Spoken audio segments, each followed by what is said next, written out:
Okay, YouTube is on. Is it? It's loading. Cool. We're live on YouTube and we're live on Facebook. Sweet. This is how you do it. Good. Cool. Jackie, so I don't know if I told you this, but we are streaming to just the parish Facebook and YouTube. Okay.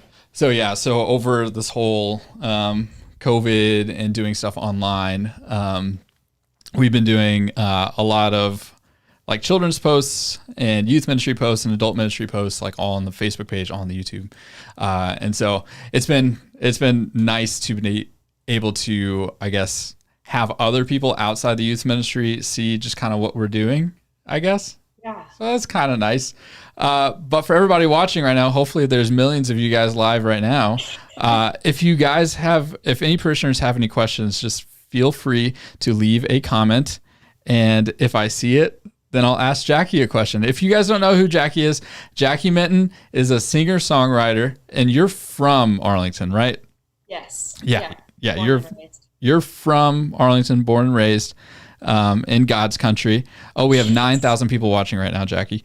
So for all of you, now 10,000 people. For all of you people who might have questions for Jackie, drop them in the comments and I will get them to her. But Jackie was a parishioner at St. Vincent's while she's in town, or when she's in town. When she's not studying in Nashville at Belmont, right? She is at home and she helps sing in the choir. She does various youth ministry things last minute when I text her. But yeah, Jackie, tell us what's going on just right now, like what you're doing in Nashville, and then a little bit later, I want to hear about this big thing you dropped, this big music thing you dropped recently, right?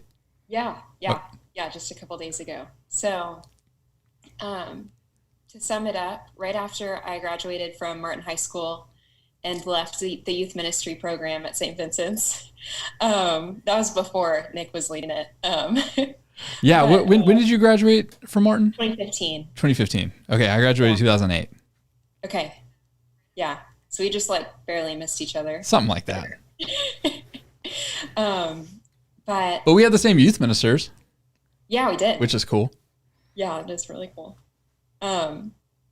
So right after I graduated, I served on net for a year. Yeah, you did.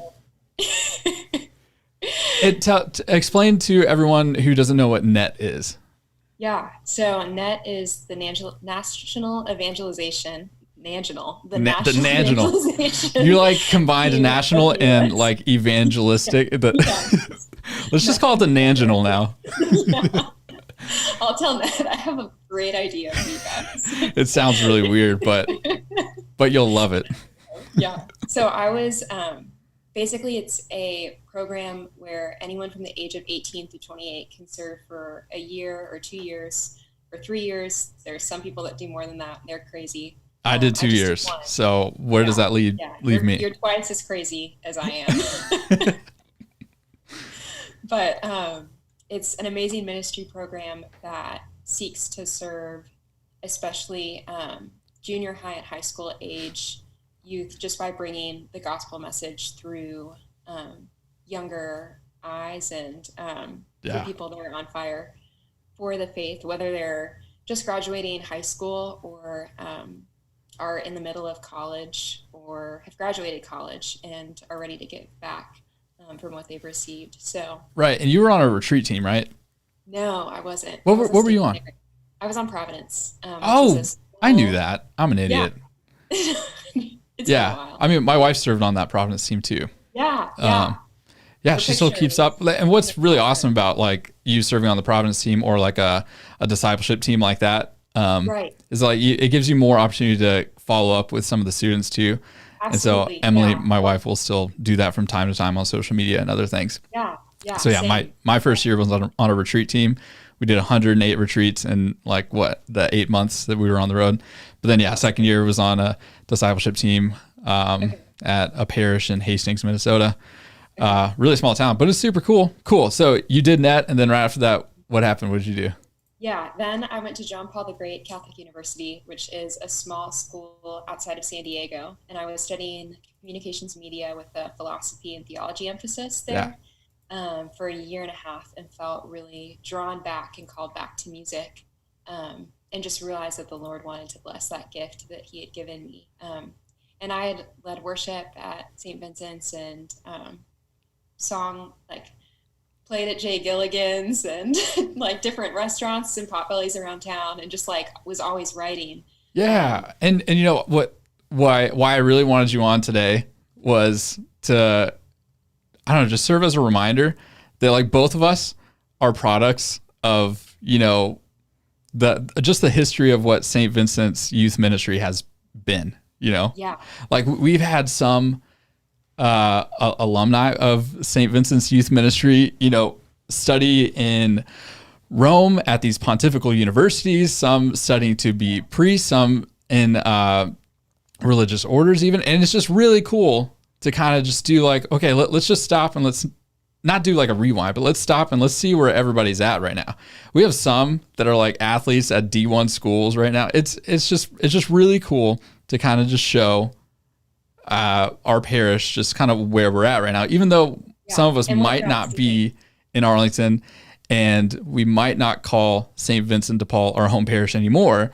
Doesn't mean that, you know, we didn't come from this parish. You know, this parish has served us in a lot of great ways. I owe a lot to this parish for the same reasons as you, of like doing net and stuff like that, like raising partnership. But then even just had I not been in this youth ministry growing up, I probably would have never done net, and I probably wouldn't be this in love with Jesus. I probably would not be the current youth minister right now. So I don't know. I always just reflect back, I guess, on that. Like if I am not having a great week in youth ministry at the church, I just reflect back on that. Just like, well, all's good. Like this is still a good product. Lord, you know what you're doing, I guess. Yeah, He does, even when we don't. Yes. And speaking of that, like speaking of the Lord, on this youth ministry, speaking of the Lord, and not knowing what you're doing, but God does. I felt this call back to music, and moved back to Texas and really wrestled with that, and applied to a songwriting program in Nashville at Belmont University, got accepted, and actually through Nick.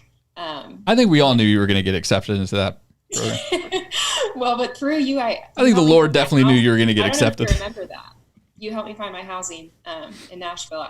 I was supposed to reach out to someone that day of like whether or not I was going to move into their place, and I like walked into your office after Mass. And you were like, I think I know people. Yeah, is that how it happened? Yeah, because you're so holy. You went to Mass that morning, yeah. And I didn't. I was just in my office, I guess. You could have been at Mass. I don't know. I could have been. I mean, let's just say I was there. Yeah. I was probably presiding over Mass or something. I was like, Father, you got the day off. I got it from here. I'll take it from here. For those of you just now tuning in, this is Jackie Minton. She's a parishioner at St. Vincent's, but she's studying at Belmont right now. And if you guys have any questions for Jackie, drop them in the comments and hopefully we'll get to them. Actually, I'll check YouTube to see if there are any there. But while I'm doing that, Jackie, you just dropped something pretty big. Yeah. Tell us about that. What's going on with that? Yeah. So during this past semester, this was actually my last semester at Belmont. Really? So I just graduated. Yeah. Yep. I know. I know. Wait. You just graduate, or you will be graduating? I just graduated. Oh, you just graduated. Yeah, I'm fresh, right? So what are you doing still in? Sorry, I'm like interrupting you like crazy, but what are you doing still in Nashville? Don't your parents want you home? I'm literally in Arlington right now. This is home brick. Whoa! Hold up. How come I didn't know about this? Sorry for those watching. When I keep looking up, I've got a monitor up here, so I can look at Jackie in the face. How come I didn't know this, Jackie? Whenever you come into town, you're like, I should be on like the first thing, top priority. Like after you put the bags down and you say hi to mom and dad and your brother, who's also named Nick, right? Yeah. Then you get out your little phone diddly and you give me a little texty text. And you say, Nick, I'm in town.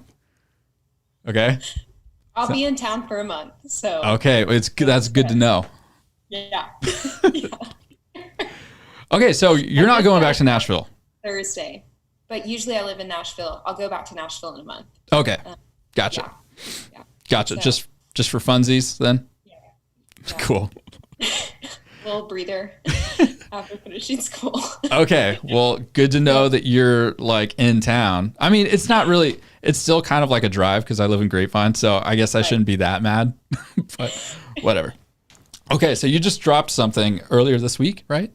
Yes. Yeah. Friday. I was recording this past semester in Nashville, and I just released the first song from that project as a single. It's called December Air.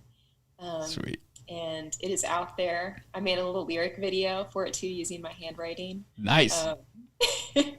And look at you, you little creative. Yeah. Yeah. I had some extra time in quarantine, and I think we all did. Yeah, for sure. But yeah, it was a song that I wrote, probably 4 years ago, during my first year in California. Okay. And my friend Karis and I were walking to class one morning in December, and she mentioned how much she loved the way that the December air felt in her hair. And I was like not feeling it because she has this really beautiful, like long brown hair, like goes down to about here. And at the time I was rocking an even shorter bob. That's right. Yeah. You used to have shorter hair. Yeah. Yeah. You remember it.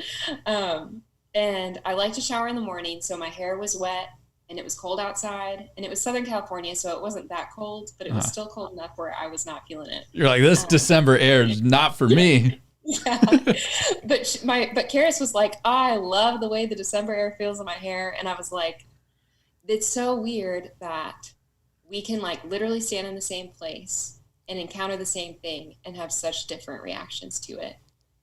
So in your angst, you wrote a song about it. Yeah, exactly. That's very Taylor Swift of you. Over it all day, and then got back to my apartment that night and wrote that song, and just like reflecting on how we can feel like we're close to people even though we're far apart. Like I feel pretty close to you right now, even though about 20 miles away. Yeah. Yeah.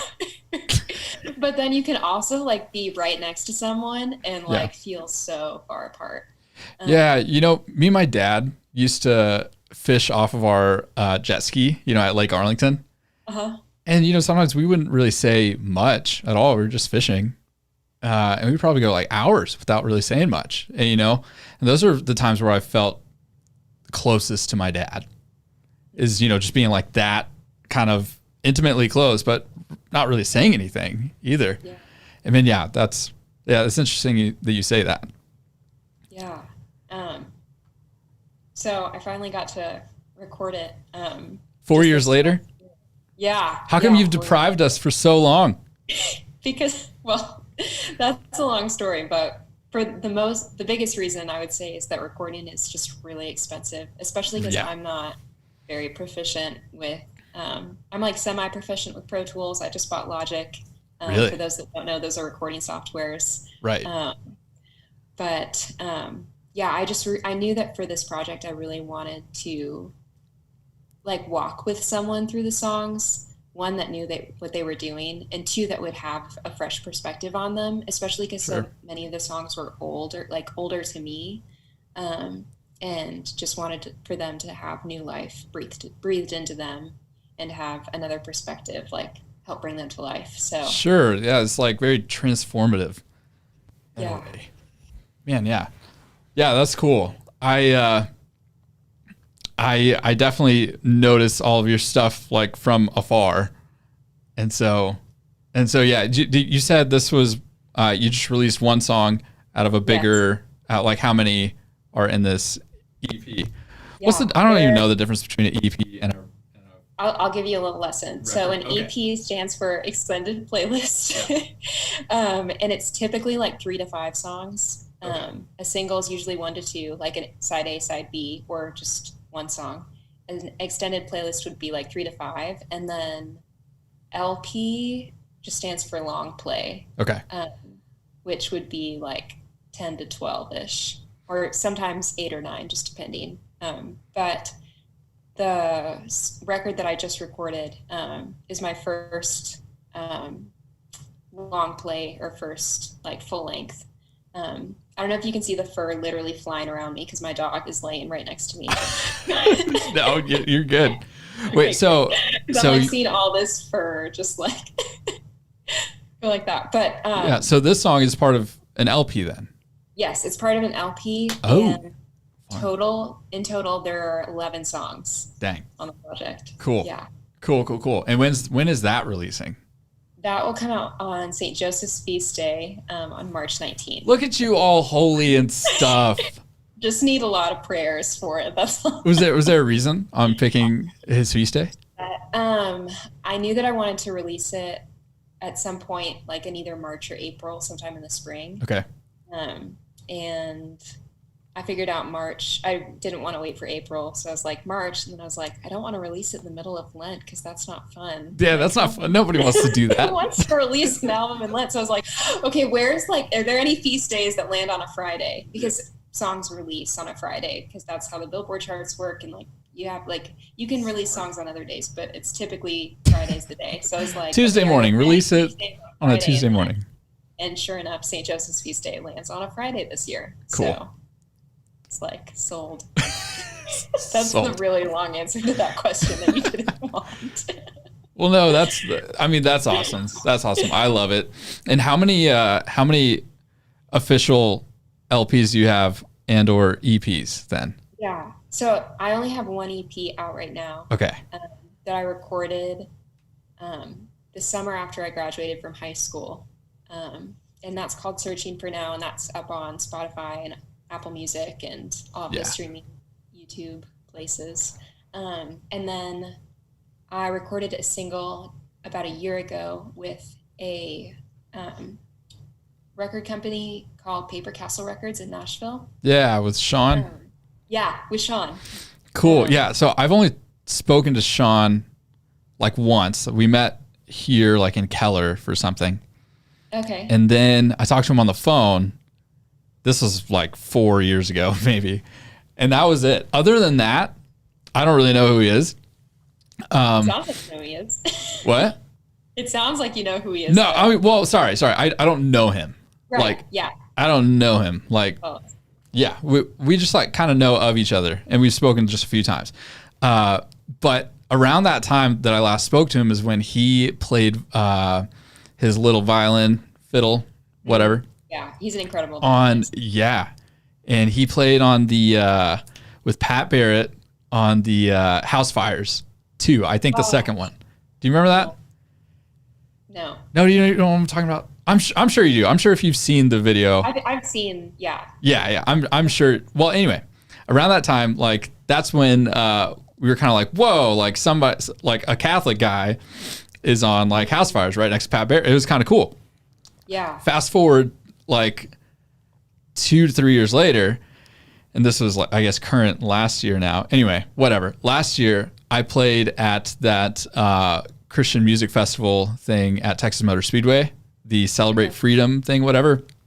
Well, where they'll bring in a bunch of just like kind of like your Christian radio bands, pretty much. Like I think for King and Country played and some other stuff. Pat Barrett was there, and we just finished our set, and I went down like backstage in there's not really a big green room. We're in the middle of Texas Motor Speedway, so there's a huge tent. There's trailers everywhere, and I go into the tent. That's where like our food and everything is, and Pat Barrett is right there. And just instinctively, what came out of my mouth was just like, "Oh, hey Pat, how's it going?" And I guess the way I said it told him that we knew each other. and so he like leaned in closer and was like, "Hey, how's it going? You doing all right?" And I'm like, "Oh shoot." He thinks that we have history. He thinks that we like know each other, like we were college roommates or something. Maybe not that much.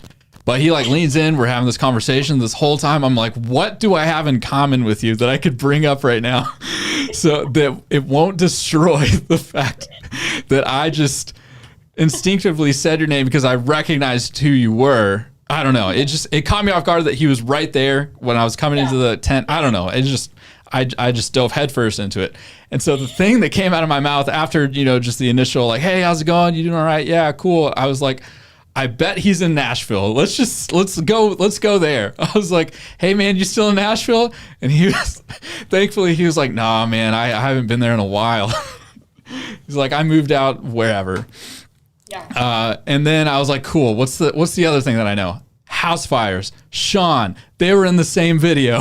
So I was like, hey man, have you seen Sean lately? And he was like, Sean? And I was like, crap, he doesn't know who Sean is.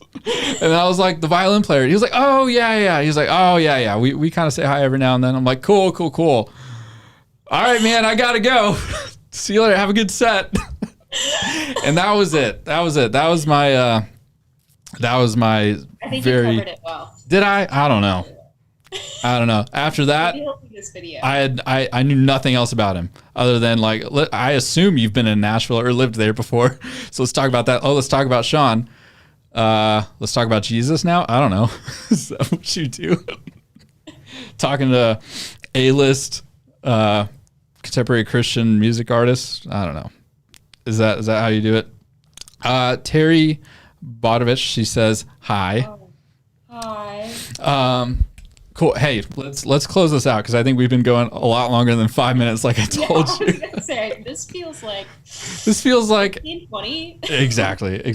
Well, I mean, it's Advent. Are you doing anything special for Advent? How are you preparing for our Lord to come? Yeah. So I started listening to this podcast called Poco a Poco that the CFRs. Okay. For those that don't know, they're a religious order based on New York. But basically it's like these three Franciscan friars just like are sitting around a table or a Zoom meeting and just go back and forth. And at first I was, there's this group that I follow called Blessed is She that every year puts out a devotional. Yeah. For different seasons. So I saw that they were doing one for Advent and I was like, oh, I'm not going to do it this year. And then I started listening to their podcast, and the friars decided to do it. Okay. Like, not all of the friars, but just like the ones that do the podcast. They were like, we're actually going to do the Blessed is She Advent devotional this year. That's awesome. So I was like, if they're doing it, then I have to do it. Oh, yeah. So I've just been praying with that. And then just like making room in my heart for hope and like just in like the really tangible ways, like looking back on these past 5 years since I graduated high school, especially, and like set out on my own path and say, the Lord has like made a way and like totally fulfilled and overflowed the desires of my heart in ways that I didn't expect. And so I need to like continue to hold on to that hope and trust him with the future, even though I don't know what that looks like right now. Man, that's cool. I love how you say like over the past 5 years, like he's made a way. And there's like our readings like from today. The prophet who was making the way for Jesus Christ, he baptism by repentance, again, another transformative making a way kind of like reference too. And I think that's what's really cool about transformation is that it does take time, but a lot of people don't want to endure that time. They want like immediate, or they want to see the whole process kind of like immediately. Like, do you know what PJ Masks is? No. It's like a little kids like TV show. And there's these like three kids and like bedtime is the right time to fight crime. They're like three superheroes. Anyway, there's a part in like the show where the three kids like transform into their gecko, owl, and whatever the other thing is. And one time I was watching with my son and I accidentally like hit my butt with the remote or whatever, and it fast forwarded through a part of it. So he starts freaking out because it's PJ Masks, and my son's 3. So I started rewinding up to a point where I thought it had, just where it was. But apparently I skipped over the transformation, when they turn into their superheroes, and he freaks out even more. And I was like, man, that's really cool. Like, it's not so much. I mean, I bet he appreciates the kids like fighting crime, in their PJ masks, because it's bedtime, whatever. I'm sure he appreciates that and just the whole episode, but the transformation part was actually really, really important to him. It's actually really cool.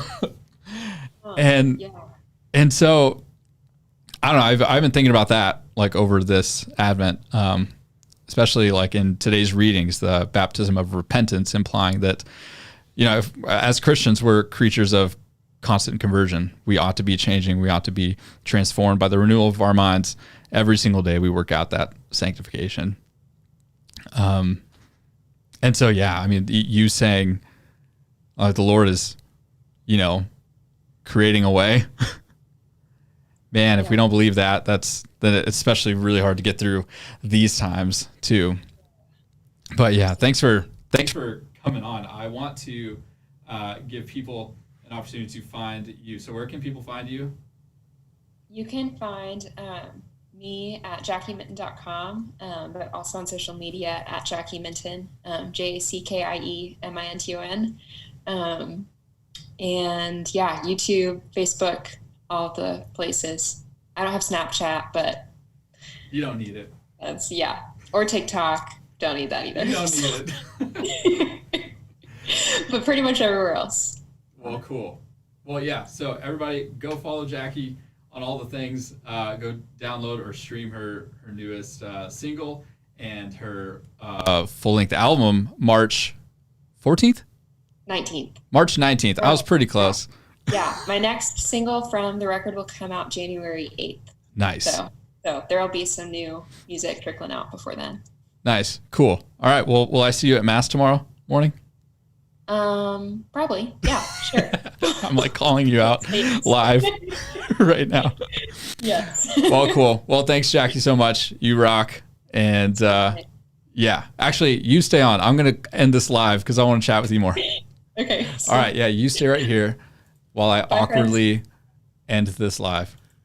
Cool. We are done on Facebook and we are done on YouTube. Sweet. Yeah. Now we are. I love that you narrate yourself.